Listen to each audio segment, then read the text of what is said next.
So tuning into energy relates to remote viewing, that FBI trains some people to remote viewing. Oh, okay.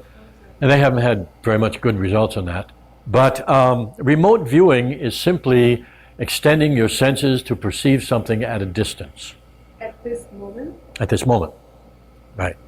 And the biggest problem with that is that when you do that, when you're tuning in that way, trying to sort of like transfer a part of your consciousness to another location, you're not quite in the same frequency as our ordinary consciousness.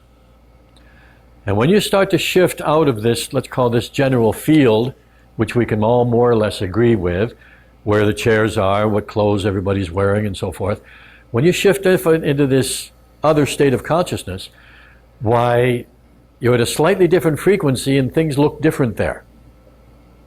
So you could go to do this remote viewing and get a general layout of an area, or a symbol to represent it. But the more detailed you try to get, the more off you're going to be. And so there have been quite a few experiments to do this, and the reason they haven't found these people that they're looking for is because it doesn't work very well when you get down into details. So it works better with what then? Well, it depends on what you want to do.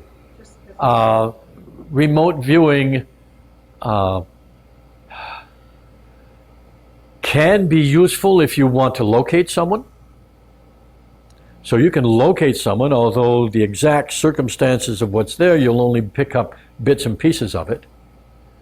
So let's say you find someone in a particular location, but you say they're in a cardboard box. So And it's discovered that they're not in a cardboard box at all, but they're in a cedar chest.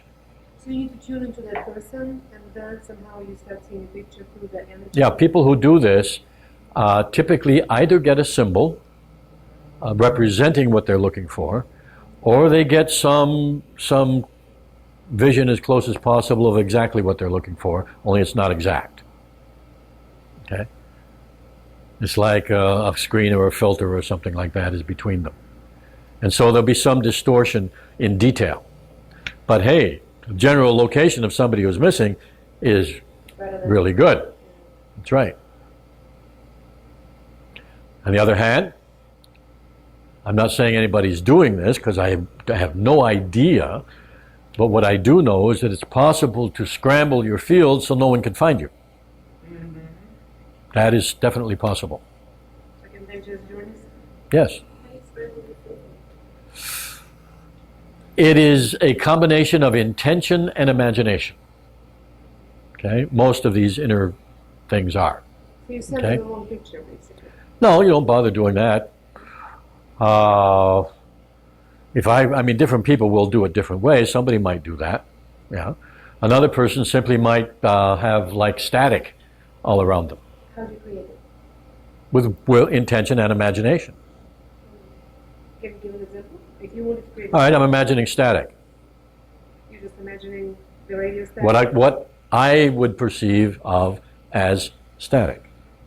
Okay? I have no idea how anybody else would see that, but I know that if my intention and my energy and my imagination are all nice and strong, why I can either project an image of myself someplace or for practical purposes be invisible.